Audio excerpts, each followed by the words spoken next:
as most of you will be aware, much of this world had been inaccessible for a long time because many microbes can't be easily cultured in the lab and therefore not examined. But sequencing has obviously changed all this, and we can learn about microbes purely from the information that their genome offers. And Frank and his group are masters in using the sequence information to make new discoveries about the microbial world. During his PhD, Frank worked on the microbiomes that shape the relation between leafcutter ants and their fungal gardens, which is a super interesting topic. And in his postdoc, he shifted his attention to the microbiome in the ocean. And I think that's also where the giant viruses that he will talk about today can be found. Frank's work has received a lot of praise. Since being a faculty member here, he has already received all awards that our department hands out for research and for teaching. He holds one of the 2 College of Science Junior Faculty Fellowships. He's received an Alfred P. Sloan Research Fellowship, and he's the recipient of a Simons Foundation Early Career Award. So I'm very much looking forward to what he's going to tell us today. As one small administrative point, so please put all questions that you have in the Q&A, and I will read them out at the end of Frank's presentation for him to answer. And with that, I hand over to Frank and let him tell you about their latest discoveries. Great. Thank you very much, Silke. Very kind introduction. And thank you very much to all the organizers for inviting me and for everyone who's tuning in today to watch. So let me share my slides here. So I'll set this up. All right. So yes, so today I'm going to talk about giant viruses. This is a, I've studied a lot of different things, as Silke mentioned, leafcutter ants and microbial diversity in the ocean. And giant viruses are actually something I got into relatively recently. I've only been studying them for a few years since actually joining the faculty here at Virginia Tech. So it's a little new for me, but I'm really happy that I started studying them because I'm just really blown away by how cool these viruses are. So I hope to share that with you today. So I call them giant viruses. That's kind of a colloquial term. But the technical term is nucleocytoplasmic large DNA viruses, or NCLDV. It's a bit of a mouthful, so I usually just say NCLDV or giant viruses. Recently, there's been a mega taxonomy of viruses that's been proposed. Some of you may remember, actually, in this same seminar series last year, I invited Eugene Koonin to give the seminar, and it was very nice to come out here and talk about this mega taxonomy that him and his colleagues were proposing. It was almost exactly a year ago, I remember, because it was on Valentine's Day, 2020. And he proposed this phylum, Nucleocytoviricota, as the sort of the official name for these viruses. So that's the more official name you'll often see in the literature now. And so, as you can see from the diagram on the right here, they're double-stranded DNA viruses that have very large virions. So you can see the largest right here is this pythovirus, 1.5 microns long, incredibly large for a virus. Some other large ones are Pandoravirus, that was also described recently. And the Mimivirus, some of you may be familiar with the Acanthaomeba polyphaga Mimivirus. This is sort of the canonical giant virus, where the term giant virus was really popularized. And you can see they're just much larger than other viruses that we commonly think about. So the term giant virus very much applies here. In addition to having very large virion sizes, they also have very large genome sizes. And so even though pythovirus has the largest virion size here, Pandoravirus has the largest genome size, up to 2.5 megabases. And so that encodes about 2,500 genes, which in my mind is just ridiculously large for a viral genome. There's an incredible amount of genomic complexity in these viruses. So that's one really exciting thing about them. So yeah, they encode very large genomes in general with diverse gene sets. And one thing I'll talk about today are some of the unusual genes that we find in these viruses that typically you wouldn't really associate with viruses. Many of the giant viruses that have been described, and all of these ones here, were actually cultivated using an Acanthaomeba species as host. And so Mimivirus actually is short for mimicking microbe. And it's thought that these viruses will mimic the bacterial prey of some amoeba. So amoeba will phagocytose them, and that's actually the route of entry for the virus. And the virus will then start the viral infection after that entry. But recently, there have been a wide variety of other protist hosts that have been shown to be infected by these viruses. There are quite a diverse group of viruses that infect quite a lot of different unicellular eukaryotes and multicellular eukaryotes. So I'll give you a quick tour of the different families of NCLDV here. NCLDV, they comprise some very well characterized viral families and some very new and relatively uncharacterized viral families. So this is a phylogeny where I've colored all of the different viral groups according to their family here. And first of all, one thing I'll just note is that it's actually kind of remarkable that these phylogenies could even be generated for viruses. I used to study Caudovirales, bacteriophage, quite a bit in my postdoc work. And it's very difficult to make phylogenies of the Caudovirales because they're incredibly diverse and they don't really have that many shared genes. It's very difficult to find universal marker genes that can be used to make these alignments that are used for these phylogenies. So one really interesting thing, actually work done in Eugene Koonen's lab in the early 2000s, was this work showing that actually a lot of these viral families have these conserved core genes that can be used to construct these phylogenies. And that's a really neat aspect to these viruses, that we can really study their evolution by looking at these universal or nearly universal marker genes that they have. So some of these groups, as I mentioned, are fairly well studied. Of course, pox viruses have been studied for a very long time. They kind of have this very long branch here. They're just more distantly related to all of the other viral groups here. And it's a little bit unclear what their phylogenetic relatedness is because of this very long branch. They're typically used to root these phylogenies. We also have the ASFER viruses. African swine fever virus is in this group. The iridoviruses. Iridoviruses are known to infect a variety of metazoans. The Phycodeniviridae, these are sort of the classic algal viruses. Some of the work studying these viruses goes back quite a bit, several decades. And these groups have, as you can see, I guess I'll point out, I have genome size here on the outer ring here. And some of the Phycodeniviridae have relatively small genome sizes for this group, at least, around 200 kilobases. So it's still very large for a virus, but not that large compared to some of these other groups.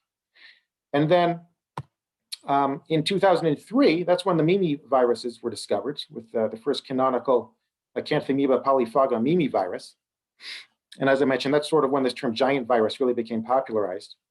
And as you can see, there's a wide diversity of other Mimiviruses that I'll be talking about a little bit later. So that was a really interesting discovery, Mimivirus. The Marseille viruses are another group that were recently discovered. Their genome sizes are not quite as big, but still fairly big, around 400 kilobases or so. The Pandora viruses up here, they're the ones with the really large very large genome sizes that I mentioned, about 2.5 megabases. Those are also pretty recent discovery. And then the pythoviruses are discovered in 2014, and they're sort of over here in the phylogeny. So you can see relatively recently, there's really been this explosion of new viral groups, new viral families in the NCLDV that have been discovered. Many of them with very, very large genomes, large capsid sizes. So there's really a great deal of very cool recent research into these viruses. Now, as I mentioned, a lot of these viruses have been discovered by culturing them with an Acanthaomeba host. But there are some examples where NCLDV are known to infect really ecologically important protist groups. So a great example here are these coccolithophores that form these algal blooms in the oceans. I love showing these satellite images from NASA, just because I really think this highlights the important role that microbes play in the biosphere, right? I mean, it's really hard to look at these huge, enormous algal blooms and not just immediately recognize the important role that microbes are playing in the biogeochemical cycles of the planet. And so there have been some viruses that have been isolated that infect these coccolithophores, the so-called coccolithoviruses, and they're Phycodeniviridae. And it's been suggested they play a role in bloom termination. So, it's a little bit enigmatic how some of these algal blooms will start and why they end. but it's thought that the viruses play a role in actually terminating these algal blooms. So there have been some cases, sort of model host virus systems, where very important roles of these viruses in the environment have been put forward. But in general, I would say that it's still a little enigmatic. You know, when I first started working on these viruses, it was a little enigmatic how prevalent NCLDV were in the biosphere, and just, you know, where you would actually find these giant viruses. So it's kind of largely an open question at the time about exactly where these viruses could be found and what their diversity looked like. So there were relatively few cultivated NCLDV representatives. You know, if you don't count the pox viruses, which means look at those other families, you know, there were less than 100 isolates for which sequence genomes were available. This is compared to, you know, if you look at NCBI now, you look at the databases, there are something like 300,000 genomes of bacteria and archaea. There's this huge overabundance of genomic data that we have for analyzing the diversity of bacteria and archaea, compared to a very small number for these interesting viruses. One thing that's commonly done with these environmental virome surveys is, so there have been a lot of virome surveys done in the ocean and in soil and a variety of different environments. But a lot of these studies target very small size fractions, the less than 0.2 micron size fraction usually. And so, and I've done this as well. When I was a postdoc, I was surveying viral diversity in the ocean. And, you know, first thing I did, and the first thing that I think most people do with these protocols, is you filter the water through a 0.2 micron size fraction. And this sort of goes back to this idea that viruses are filterable infectious agents. You know, that's the classic term that people will use when they talk about viruses. They should be filterable, right? But of course, giant viruses are just about as big as cells, so they're going to be found along with the bacteria and archaeal size fractions, typically. So a lot of these virome studies, when I started looking in them, I noticed that a lot of them just don't have NCLDV in them. And so it seems unlikely, given that what we know about how some of these viruses are known to infect those coccolithophores, like I mentioned before. You know, we know that they're out there, at least to some degree, so we should be finding them. But a lot of the virome studies out there just were not recovering these viruses. So really, we've only really just begun to understand the breadth of NCLDV diversity in the biosphere. There's really a lot out there that we just don't know yet. And so there have been a lot of metagenomic surveys out there. So by metagenomic, I mean, you know, just going into an environment and just directly sequencing DNA from that environment and using that to understand something about the microbial diversity there. And so when we first started this project in my group, we said, well, why don't we just look in the same place people have already been looking for bacteria and archaea. We're looking sort of these larger size fractions, the so-called cellular size fractions. Maybe that'll tell us something about the viruses that are found in the biosphere. Maybe we can make some sort of metagenomic survey of NCLDV diversity that way. So this is sort of where things stood. And I'll tell you a little bit about the group that in my lab that's been working on this. So Monir Ruzaman, he's a postdoc in the lab. Monir is just an amazing person to work with. He joined about 2 years ago, and he's really passionate about giant viruses. So it's really just been wonderful to work with Monir on this. And Monir actually spearheaded both of the projects that I'm going to talk about today. And then also in the lab, Elena Weinheimer and Carolina Martinez Gutierrez. They're both grad students in the lab. And this isn't part of their thesis research, but they did make very important contributions to both of the projects that I'll talk about today. All right, so let's quickly go over, I'm not going to go too much over methods today, but I'm just going to quickly go over the general idea of what we do in a metagenomic survey and how we sort of changed the way we were doing things to specifically look at NCLDV diversity.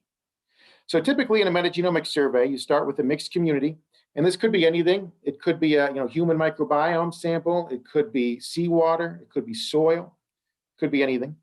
Typically, just extract DNA. There could be some pre-processing step here to get at the fraction that would contain bacteria and archaea typically.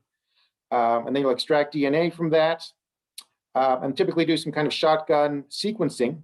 There are long-read sequencing technologies out there like Oxford Nanopore or PacBio or things like that. But typically, a lot of the metagenomic data sets that are out there will use short-read sequencing. So we get short sequencing reads from this, and then use some kind of assembler to assemble together longer contiguous pieces of DNA or contigs. And then from these contigs, or sometimes scaffolds, sometimes you can scaffold them together, get longer stretches of DNA. And then from this, typically you can calculate various metrics about the contigs. So we can look at the coverage, which is a metric of how many reads were used to put together the contig, and that gives us an idea of the relative abundance of that contig in the data set. We can look at various nucleotide features, things like tetranucleotide frequencies are commonly used. They provide some idea of if two contigs belong together in the same genome, because tetranucleotide frequencies are usually conserved across a genome.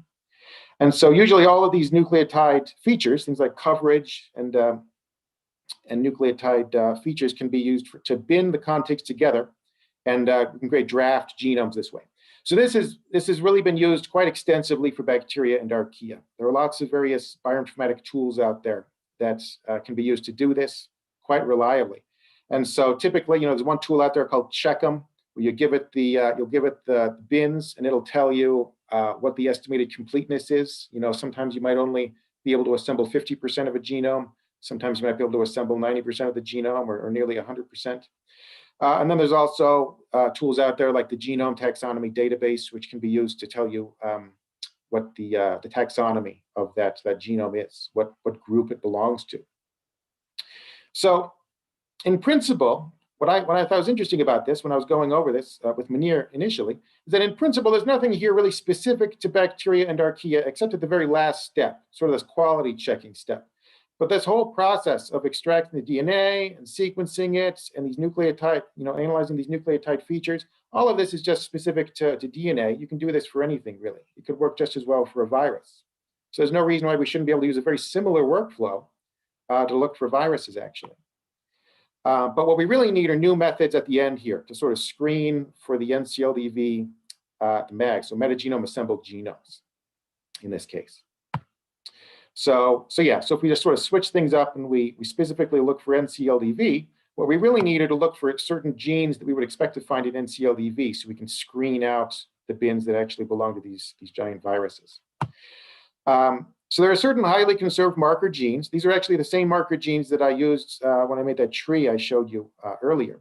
The capsid protein, there's a very highly conserved DNA polymerase, family B.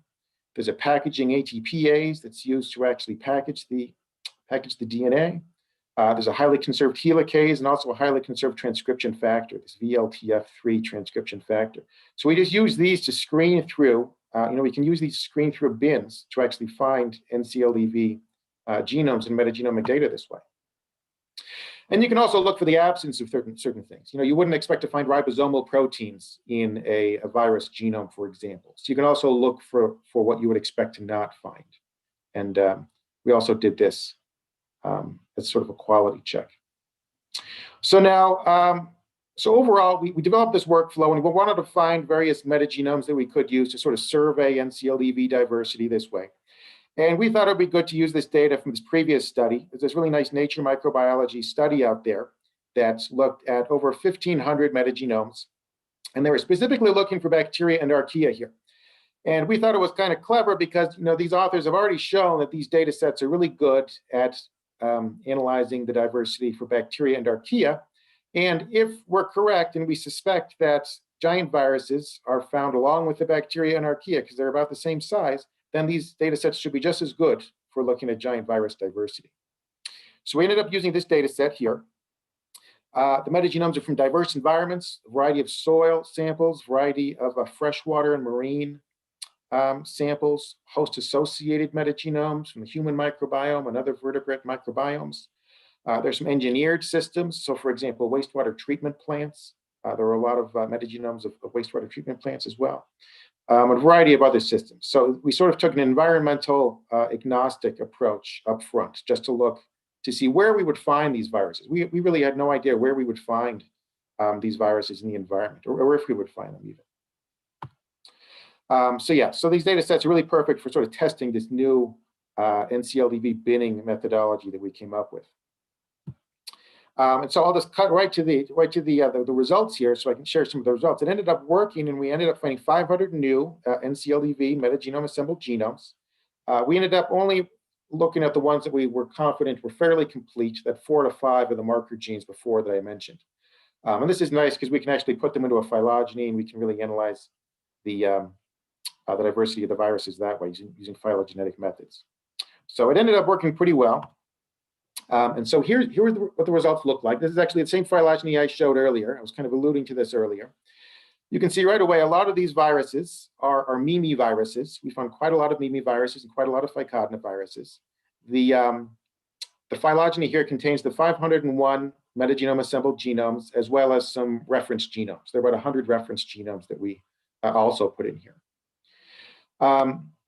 If we map on the environment where they came from, you can see that a lot of them are coming from marine and freshwater environments.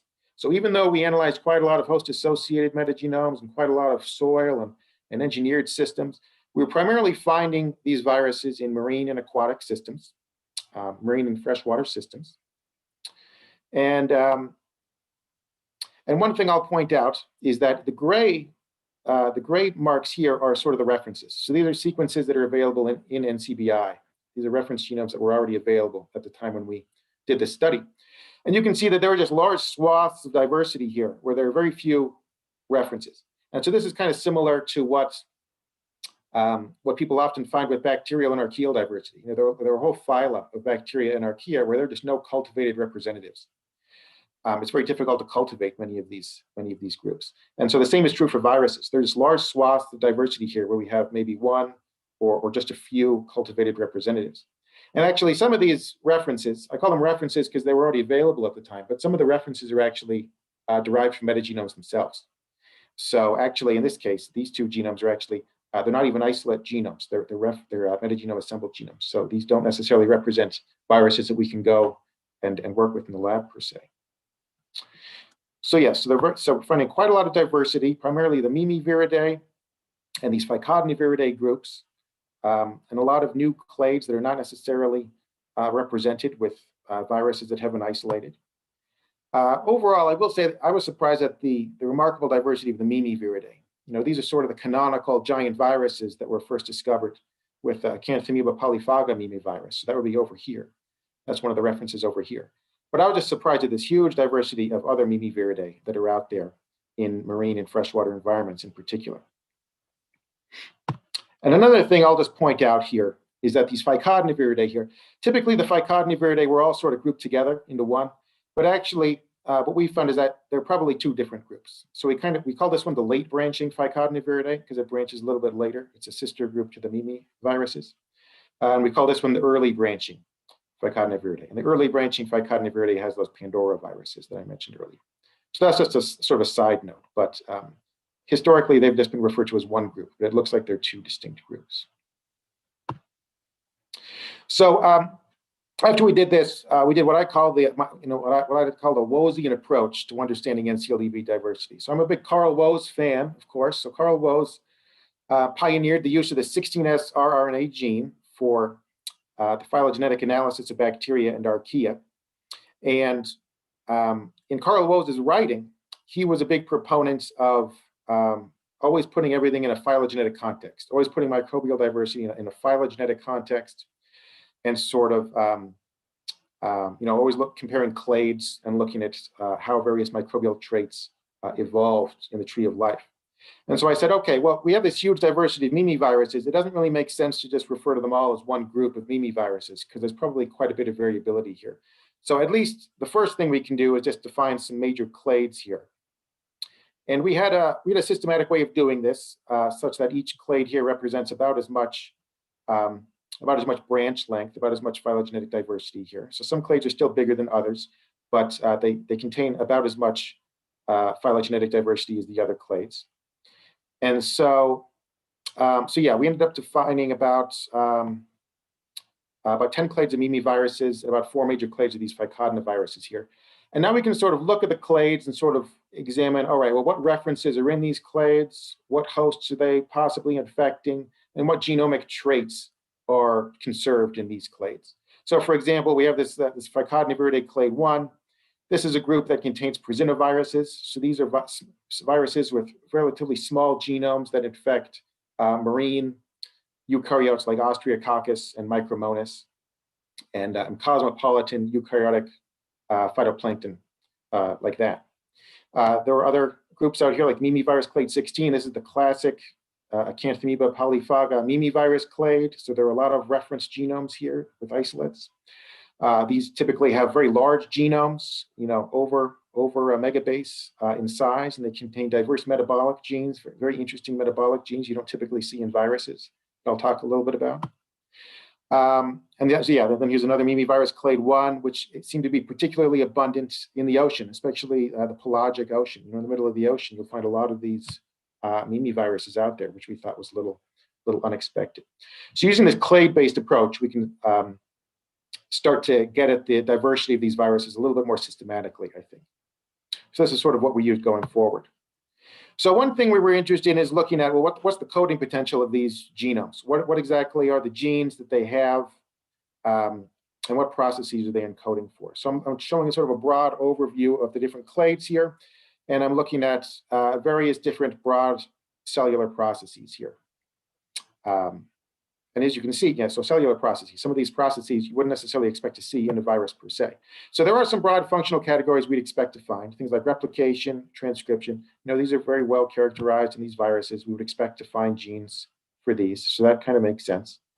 There are some categories that are a little unusual, but they have been reported in NCLDV. So there are various, not ribosomal proteins, but lots of other tRNA synthetases and other genes involved in translation that have been reported in a variety of giant viruses. So we do see these processes as well. And then there are some processes that we don't expect to find. So things like carbohydrate metabolism, things like energy production. These are things that we don't necessarily expect to find in viruses per se, but we were finding quite a few in these 501 new NCLDV genomes that we had put together. So I wanted to look at these into a little bit more detail. So we looked at some interesting ones, some select genes here. So I'm showing all the different clades on the x-axis here, and then these are just different genes of interest that we showed. And here the size of the bubble is proportional to the number of genes that we found in that particular clade. So the more genomes in that clade that had that particular gene, the larger the bubble is. So you can see there are a lot of interesting genes, for example, in light sensing. There have been some reports of rhodopsins in these giant viruses, and sure enough, we're finding lots of these, light sensing rhodopsins, especially in Mimiviruses. They're quite common. Chlorophyll binding proteins. Some of these viruses likely infect photosynthetic hosts, so they could be manipulating the energy metabolism and photosynthesis of the host during infection. There are various transporters. So you wouldn't necessarily expect viruses to encode transporters, but actually a lot of these transporters are quite common. Things like phosphate permease, things that could be used during infection to acquire nutrients. Once again, a way to sort of co-opt cellular metabolism and possibly help with virion production, produce more virions. It's possible to produce more virions with more of these genes that can manipulate the nutrient environment inside the cell. And yes, other genes like ferritin involved in iron homeostasis. So iron is oftentimes very limiting in the ocean. So in a lot of the marine viruses we found, we thought it was interesting that a lot of them had these ferritin genes, and various other genes involved in nitrogen metabolism. Nitrogen is also very limiting, and phosphorus is very limiting in many marine environments. So in some ways, it's understandable that they might be manipulating these processes inside the host during infection. So one thing that was really unexpected, that we did not expect to find at all, were these genes in central carbon metabolism. So these are genes in glycolysis and the TCA cycle. Really, I would call these, very, very canonically cellular genes, but some of them are quite common in many of these viruses, especially the Mimiviruses. You can see some of these, especially Mimivirus clade 9 here, had a wide variety of these genes involved in these central carbon metabolic processes. So we weren't expecting to find that at all. If you look at the overall pathways here, glycolysis and the TCA cycle, I'm showing the number of viruses that had these genes in these boxes here. So the Mimiviruses are in purple, the Phylogenetic are in green, and there were some iridoviruses as well. So they're in blue here. Overall, we didn't find complete pathways. That was something that I thought was kind of interesting. We didn't find a complete glycolysis pathway in these viruses. The most we found was 7 genes for glycolysis. So I kind of jokingly call these Humpty Dumpty pathways, because it looks like the viruses, they can't really put the pathways back together again. They have these genes for cellular metabolism, but they can't put together a whole pathway. So that's kind of an interesting observation. I thought you can see some parts of the TCA cycle here we didn't find any genes at all for them. And we're finding most of them in the Mimiviridae, which is a little bit understandable given the Mimiviruses typically are the ones that have larger genomes and more complex genomes. So it's a little bit expected that we would find more of these in the Mimiviridae, but we also found some in the Phycogniviridae and the Iridoviridae. So it is widespread that that the acquisition of these genes is quite widespread. So it's really interesting. There's this perspective piece written by these two authors. I'll jokingly call them giants in the field, because Jean-Michel Claverie and Chantal Abergel really have done really foundational work studying giant viruses. They were involved in a lot of early work with Mimivirus and Pandora viruses and pythoviruses. They have this really nice perspective piece about giant viruses. And here they actually predicted that genes for glycolysis will be found in many of these viruses. So they wrote this in, what is this? I think 2016. So they say here, furthermore, without violating any basic biological rule, a large virus genome might be one day found to encode the few enzymes required to produce ATP by glycolysis.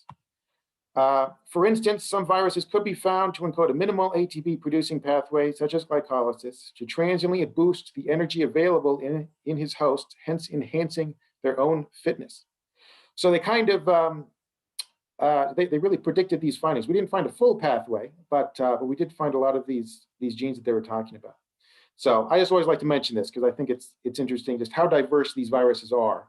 That a lot of times the ideas that are out there for what can plausibly be discovered ends up actually being discovered. There's just so many different viruses out there that as long as these ideas are completely plausible, and we ended up going out and actually finding them.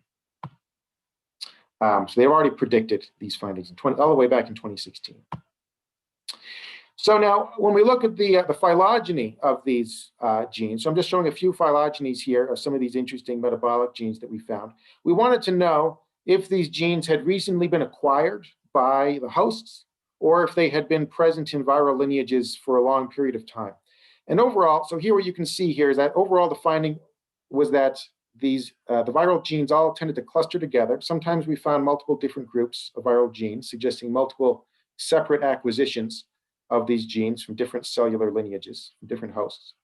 But overall, we found a lot of these really deep branching lineages. And that implies that these genes were acquired a very long time ago. So these genes have been present in NCLDV for a very long time, possibly even before the divergence of the Mimiviridae and the Phycogniviridae. If you even look closely at, let me see, this phylogeny right here, if you look closely at this, you can see that the branch with viruses is about just as diverse as the branch with eukaryotes here. And so sort of a literal interpretation of this phylogeny is that these genes may have been acquired even before the last common ancestor, or around the time of the last common ancestor of all of these different eukaryotes. So pre-Laika.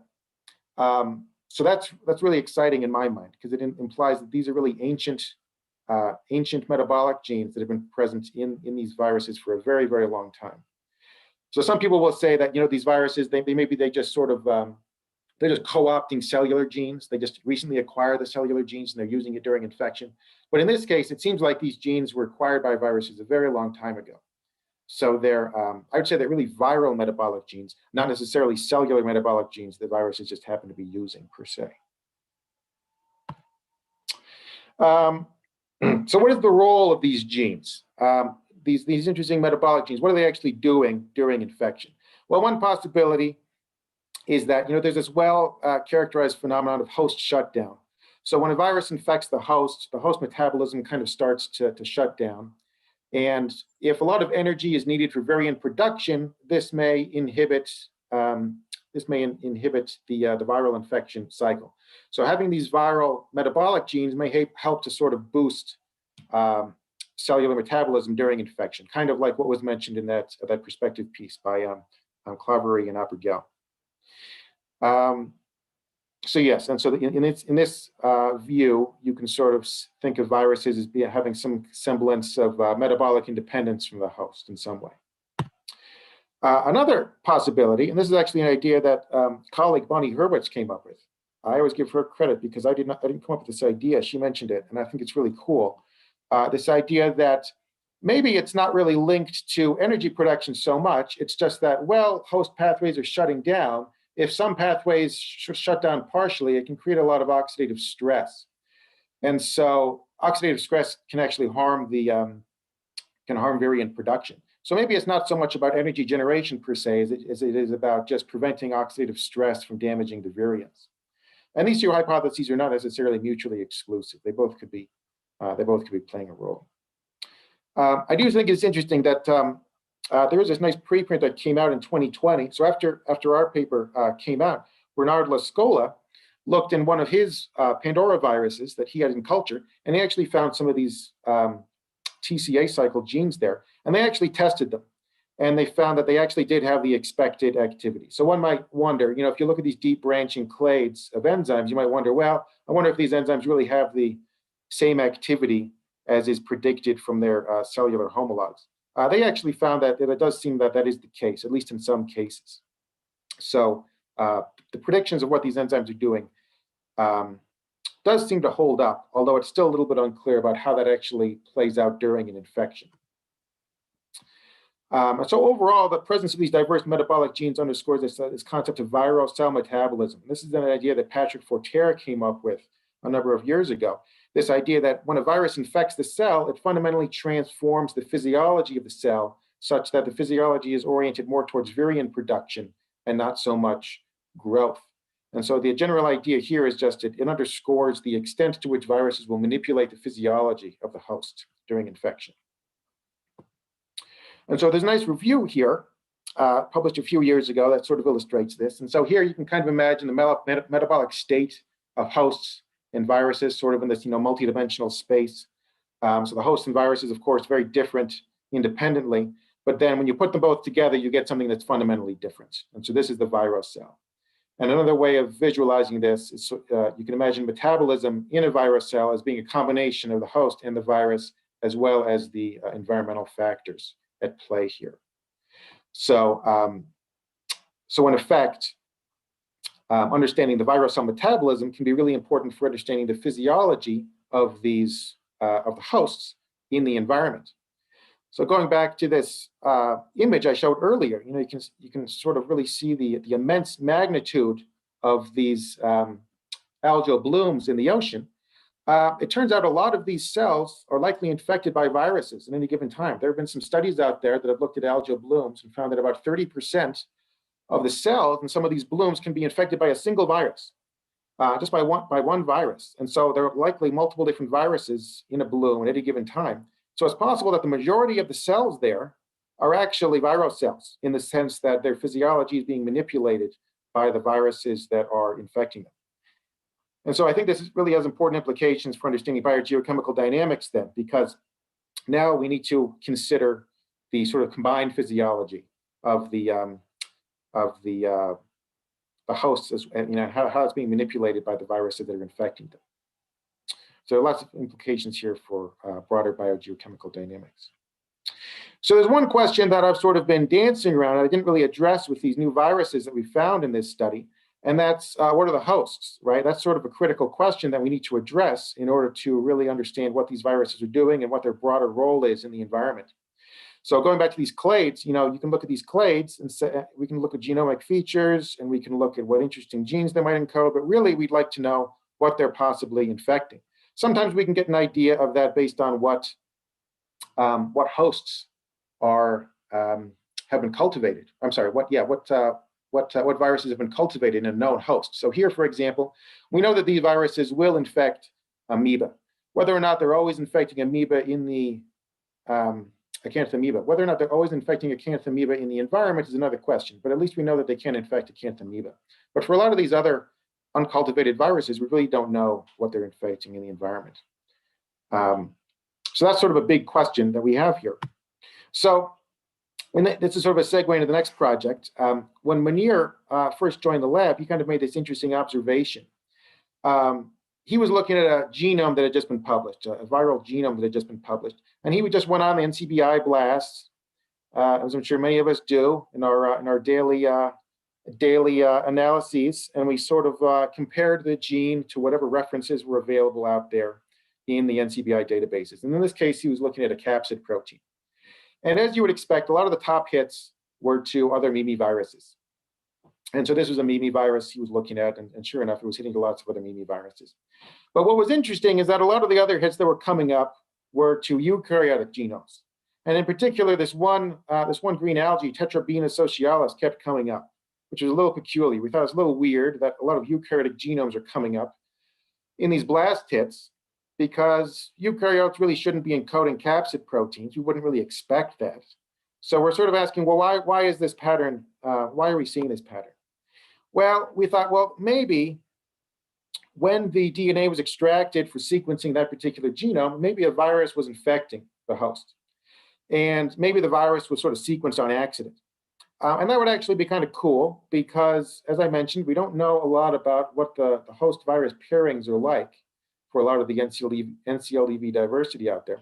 So maybe we can actually use this to get some idea of what these different clades of NCLDV are infecting. Maybe this would give us a way to link a virus to a possible host. This ended up not being true, but this is sort of our original idea that got us into this project. So if so, this would provide a way to link a virus to the host. So Munir looked at this Tetrabena socialis genome in more detail. It's a draft genome assembly. It's not a complete genome. He was actually able to put together what looked kind of like a complete genome of a giant virus. So in this case, it was 1.9 megabases. You can see there are lots of different contigs here. Some of these contigs are rather small, but overall, all the different contigs here are sort of beamed together into what looked a little bit like a complete NCLDV genome. But there were a lot of weird features that we wouldn't really expect to find in a complete viral genome. So for example, there are some small things. It's not really that strange, but it's a little bit of a red flag. It had really high GC content. Typically, you don't really see high GC content in Mimiviruses. Typically, Mimiviruses have very, very low GC content, sometimes as low as 15 or 18%. But here we're finding very high GC content that's actually similar to the rest of the eukaryotic sequences in this assembly. We found multiple copies of these single copy marker genes. So I mentioned this polymerase B sequence that's commonly used in phylogenetic analyses. We found lots of different copies of that. But in free viruses that have been sequenced, you only find one copy of that. So that was a little unusual as well. A lot of the genes appeared to be pseudogenized or non-functional. So they were kind of truncated or split into pieces sometimes. Seemed a little unusual. There were lots of duplications. So this plot is showing large-scale duplications here. You can see large swaths of the genome appear to be present in multiple different variants. Multiple different regions were present multiple times, which is also something you don't see in free viruses. And what really we thought was interesting was the large-scale presence of spliceosomal introns. And that's what's in these sort of brown lines on the outside here. Really quite a few spliceosomal introns. And this is something you just really do not find in giant viruses. They do have some self-splicing introns, but spliceosomal introns are just not something that one would expect to find in a giant virus at all. And then lastly, transposons and other genes that were sort of shared between the eukaryotic contigs, the eukaryotic portion of the genome, and the viral sequences here. So overall, after looking at this, we said, well, wait a minute, this isn't really a free virus that was sort of accidentally sequenced. It's actually an endogenous virus. And so, it's a giant virus, and it's 1,900 kilobases, quite large. So we said, well, it's a giant endogenous viral element. So endogenous viral element is sort of a commonly used term for a lot of the smaller viruses that integrate into eukaryotic genomes. And we said, okay, well, these are just incredibly large, orders of magnitude larger than what's typical. So we coined this term GVs. And then sure enough, Munir looked at this Tetrabena socialis genome and he found another giant endogenous virus too. So there's the really big one here, the one that's almost 2 megabases, and then he found another one that's over 1 megabase. Once again, lots of spliceosomal introns. lots of marker genes for NCLDV that we would expect to find in NCLDV, but they're found in multiple different copies. Overall, the tetrabena genome, 10% of all of the predicted genes are from these two endogenous giant viruses. So we just thought that was really, really unexpected and really kind of cool. And sure enough, we looked at other algal genomes and we kept finding them. They kept popping up. So this Chlamydomonas eustigma genome, once again, it has two of these huge endogenous giant viruses inside. Many of the same patterns are holding up as with the other ones. So it kept coming up. And overall, when we looked at them, we found 18. We surveyed 66 genomes of green algae. We seem to be mainly finding them in green algae. So for this study, we focused our analysis on analyzing the genomes of green algae that were available. So we analyzed 66 genomes. We found 18 total of these giant endogenous viral elements in 12 genomes. 10 of them were from Mimiviruses. We could trace them back to Mimiviruses. 4 of them we could trace back to Phylogenetic, and 4 of them, they seem to be really degraded. They were missing a lot of the marker genes that we can use for phylogenetic identification. So we couldn't really we didn't really feel comfortable classifying them to a family. But you can see they're quite common. If you look at the length here, large swaths of these genomes are actually coming from giant viruses that have endogenized in them.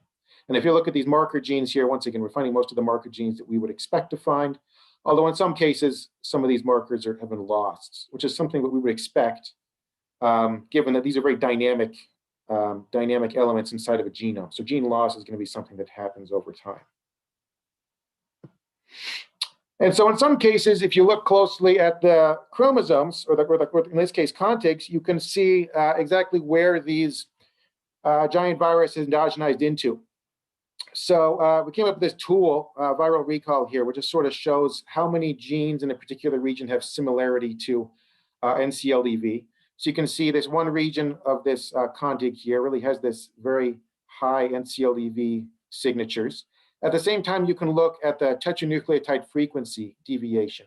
So tetranucleotide frequency, you would expect it, if this region of DNA came from an exogenous source, you would expect it to have different nucleotide signatures. It would deviate from the rest of the genome. And sure enough, here you see a big deviation in this tetranucleotide frequencies in the same region where you see this similarity to NCLDV. You could also see the introns here. The intron density is a little bit lower in this region. So this is interesting because it kind of fits with this idea of intron invasion. The NCLDV regions don't have introns when they're first endogenized, but then over time they accumulate introns because the introns are just going to naturally spread throughout the genome. And the same is true in this other example I'm showing here, right? In the same region where you get this large jump in the NCLDV signature, you also see a drop in the tetranucleotide frequencies. So yeah, so there's a broad spectrum of NCLDV signatures and chlorified genomes. Some of these NCLDV endogenize have endogenized very recently. Some of them endogenized a long time ago. So we'd expect that there are going to be these different evolutionary trajectories that happen over time. So it'll lead to complex patterns of integration within the genome. So you can imagine recent integrations, you have large, very clearly identified contiguous regions with lower GC content, similar to other giant viruses, and very easy signatures to identify. As time goes on, a lot of these regions are going to be deleted and sort of shuffled around in the rest of the genome. You may get amelioration of the GC content, so it's more similar to that of the host. And then in really ancient cases of endogenization, it'll be really difficult to actually find these because they're going to be spread out all throughout the rest of the chromosomes of the host. So it'll be difficult to identify. And I'll just quickly say, we did find, even though we focused on these really giant endogenous viral elements, which I'm showing here, these bolded ones at the top, we did find evidence. We found in the red here, these are the other genomes where we found NCLDV marker genes. So we did find evidence of ancient endogenization in quite a lot of other genomes, even though it's not always found in these really large chunks, these very large contiguous giant virus regions. So it seems like it's quite a pervasive phenomenon in many of these green algae. So yeah, pervasive gene exchange. Other eukaryotic groups, people have found evidence of endogenization in other eukaryotic groups, not just green algae. So in bryophytes and lycophytes, it's been found. In brown algae, there's an example of it. In amoeba, people have pointed out that amoeba seem to have acquired some genes from giant viruses as well. And there is some evidence for ancient eukaryote NCLDV gene transfers that have also recently been reported. So this sort of fits with broader patterns that other groups have been reporting. Whoops. So yeah, the endogenization of giant viruses appears widespread across the eukaryotic tree of life, I would say, especially among protist lineages, especially among unicellular eukaryotes. So many questions remain. What are the implications of these endogenization events? Well, I would say that there's sort of a lot of genomic raw material for evolution to work with. It's not entirely clear what the consequences are, but when all these genes become available to the eukaryotic host, there are lots of directions that evolution can go. So it'll likely vary from case to case. There's a lot of genetic drift in eukaryotes, so a lot of this is not going to be adaptive per se, but it's still going to be influencing broader genome dynamics. And so I like this term exaptation. So it could be a pre-adaptation. These genes could be useful later on, even if they're not necessarily useful to the host right at first. We don't know what the mechanism of endogenization is, although there are lots of integrases and other transposons that are present in these giant viruses. There's lots of opportunities for homologous recombination between the viruses and the hosts. So that's a possibility that we're still looking into. So the fate of endogenous viruses could be similar to many prophage in bacteria. The integration of viruses into bacterial genomes is something that's quite well documented. And so in many cases, it can be adaptive, maladaptive, or neutral, depending on the context for bacteria. And so I think the same could be true for eukaryotes here. So a lot of these giant viruses have very complex genomic repertoires. And so the giant viruses are known to acquire genes from multiple sources. They'll acquire genes from hosts. In some cases, they're known to acquire genes from other viruses as well. And so this endogenization then creates the opportunity for them to sort of shuffle these genes back into their eukaryotic hosts. So it's sort of a melting pot dynamic. The term that's been used to refer to these giant viruses is that they're a melting pot of genomic diversity. So I say they're a melting pot of genomic innovation that's available to eukaryotes here. And then I'll just quickly point out this one last slide. This recent perspective piece came out where they're just sort of coined this term viral horizontal gene transfer to refer to this. So this term that's been used to refer to the ability of giant viruses to sort of endogenize is this virus-mediated horizontal gene transfer. Gene transfer has been kind of a controversial concept in eukaryotes for quite some time. So the idea that viruses could be mediating this on a potentially large scale is something that a lot of people are starting to get interested in, seems like. And then just to circle back to one thing I mentioned before, we talked about how we're kind of interested in what the hosts of these viruses are. We can still use these endogenous viruses to link the viruses to their hosts, because we can still put the marker genes from the endogenous viruses in these trees. So the endogenous viruses in this case came from these Mimivirus clade 9 and 12, and the Phylogenetics clades 2 and 3 here. So we can link these clades. Some of these clades are already known to infect chlorophytes, but some of them were not known. So we can use this information to get a little bit more information to that original question I brought up before, which is who are they infecting in the environment? So we still have a lot of work to do in terms of figuring out what the hosts are, but we're a little bit closer here. So we can link 4 clades to chlorophytes. Okay, I think I'm running a little over, so I'm just gonna skip over the recap here, and I'm just gonna go straight to the thank you slides. So thanks to everyone in the lab, of course.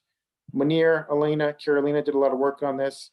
Nitin, Sangeeta, and Ayn are also in the lab, and I've done a lot of amazing work on this. So I'll end with a little humor here, giant virus humor, and I'd love to take any questions that anybody has here. Thank you, Frank. That was fascinating.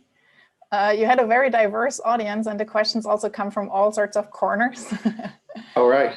I'll start with Ben Unruh's question. He is asking about the evolutionary history of these viruses. So did they predate the smaller viruses? Did they arise independently of those? What's their history?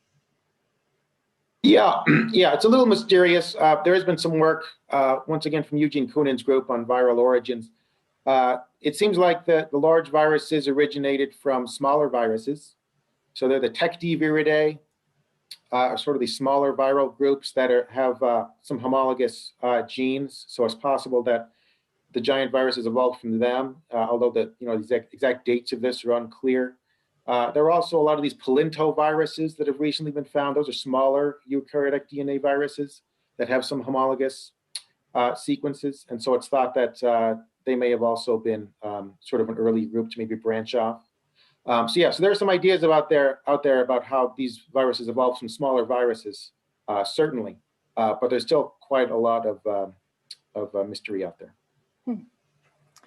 Question from Daniela about the chromatin, actually. So she says, you kind of skipped this, but I noticed that many of the species had histone genes and the MUT-S gene, which is involved in DNA repair. So has anyone done electron microscopy to look at the genome organization of these viruses? That's a great question. The histones, I think those were fairly recently reported. So I don't know of any studies where anybody has really looked specifically at the genome organization and sort of linked it to the histones. I haven't seen anything like that. The MUT-S gene is more commonly known. That's been known for quite a while. And that's kind of used as a phylogenetic marker in some cases. But once again, I'm not sure of any studies that have specifically looked at the genomic organization in that context. Yeah, great question. Then you have a virology question here. Juan Qiao is asking, ICTV has a new phylum of Nucleocytoplasmic under the new kingdom of Bamford virae. Should we stop using NCLDV? That is quite loosely defined. What should be the nomenclature? Yeah, great question. I mean, there's always, in my mind with microbial groups, there's always a little bit of debate as to the taxonomy and the nomenclature. With bacterial and archaeal groups, they're commonly changing names, so it can be a little bit unclear. The new term that people have been using is Nucleocytoplasmic. So I think that's what most people are moving towards. That would be my perception. All right, Lisa Belden is asking, it looked like the freshwater viruses were clustered within the largely marine groups. So does it appear there are marine to freshwater shifts within the phylogenies? Is this likely from moving with hosts? Any differences in the genomes in the freshwater group? That's a great question. We're interested in looking into that, but we haven't done anything like that yet. We have more updated phylogenies with some additional references that have been thrown in. And it does seem like there are, in some cases, some freshwater specific clades, but we have not specifically looked to see what genomic features might distinguish them from the marine clades. But yeah, that's a great question. Biswarup is asking, is there any matchup between the genes that the Mimiviruses carry and those that are known to be shut down by the host when the host gets infected? Oh, that's a great question. A lot of these Mimiviruses, there aren't that many culture systems for them. So a lot of the background material that I went over is very, very recent, just the last few years, actually. So there have not been that many detailed studies that have really looked at specifically what genes are shut down. So I don't know if I could really tell you how much overlap there is. There might be a little bit of that's known for that specifically for the canonical Acanthaomeba polyphaga Mimivirus. That would be the only thing I could think of. But I think, like I said, there hasn't been a whole lot of work on that. I want to actually ask a follow-up on this. So when the viral genomes get endogenized, are there cases where they replace the host function of the gene? There has been one case in amoeba where one group postulated that happened. It was this primase helicase gene where it's thought that actually did replace the homolog that was present in amoeba. So, yeah, it has been postulated that does occur. And one of these studies that went over the ancient origin of NCLDV, they were actually claiming that the, eukaryotes have 3 copies of RNA polymerase, DNA-dependent RNA polymerase, and NCLDV have 1 copy. This one paper was claiming that actually eukaryotes may have acquired one of its copies from an ancient acquisition from these viruses. So yes, I guess that wouldn't necessarily be a replacement per se, but it's sort of a situation where it's a canonically, a gene that's canonically thought of as being a eukaryotic gene. It might actually be coming from viruses originally. Yeah, interesting. Xianlin Zhu wants to know, how stable are the giant viruses in the environment? How do they infect their hosts and move among the hosts? Well, once again, very little is known, but a lot of them are known to infect through this phagocytosis mechanism. So a lot of the hosts are heterotrophs that will eat the particles and then become infected. But there are other cases like chloroviruses, where they actually they'll bind specifically, and they actually have enzymes which will degrade the cellulose and pectins on sort of the outside of the hosts, and then the membranes will fuse. And so they have a distinct mechanism for infection. And as for the stability, I'm not sure I have any numbers on that, but I mean, they're quite stable in the sense that they can be readily identified in these data sets, just like other DNA viruses, just like a lot of the bacteriophage that are out there. So they'd be stable for long periods of time. Zhao Mingyang wants to know whether for those giant viruses that can be cultured and purified and examined in detail, are there any unusual viral proteins in their virions? For the ones that can be cultured, are there any unusual viral proteins? So I guess like markers of if they can be cultured or not. That's a good question. I don't know that. I don't know if there's any unique features that would distinguish them from the uncultivated ones. I suppose I've always just assumed that the uncultivated ones, they probably could be cultivated if we found the right host. But that's not necessarily true, of course. Yeah, so there could be some differences there. But yeah, I don't know about that. Dorothea Toll wants to know whether there's evidence for secondary metabolic genes in the giant virus genomes. Secondary metabolic genes. I have not seen anything like that, although there are some genes for fatty acid metabolism, which can, I suppose you could think of that as linking in to some of the, some of those homologs are found in like polyketide synthases and stuff like that. But I'm not sure that's the process they're really participating in. And I imagine it would probably just be more of a fatty acid biosynthesis pathway. So yeah, but who knows? Who knows what will be discovered down the road? Becca Salgado, I think, is worried because of recent events and is asking, is there any potential for these giant viruses other than pox viruses to make their way into the human population and potentially cause infection, specifically in populations that live in coastal areas? Well, a lot of these viruses, it seems like they're infecting protist hosts, and they, a lot of them are infecting photosynthetic hosts in many cases, or mixotrophs. There are a lot of mixotrophic protists out there. So that's just a very diverse. The unicellular eukaryotes out there are just incredibly diverse and very much different from metazoans. So I certainly haven't done any tests or anything like that, but I would sort of assume that I think we're okay. Hope so too. Bob Cohen wants to know how rare or common do giant viruses serve as hosts for other viruses? Oh, yes. Oh, that's an excellent question. Yes, I didn't mention the virophage. So that's a whole other area of research out there. Is all these virophage. So yeah, virophage are everywhere. A lot of these viruses, especially in that phylogeny I showed here, if you map on the virophage, there are these virophage which will sort of parasitize the viruses during their infection. And you can find them all across this phylogeny here.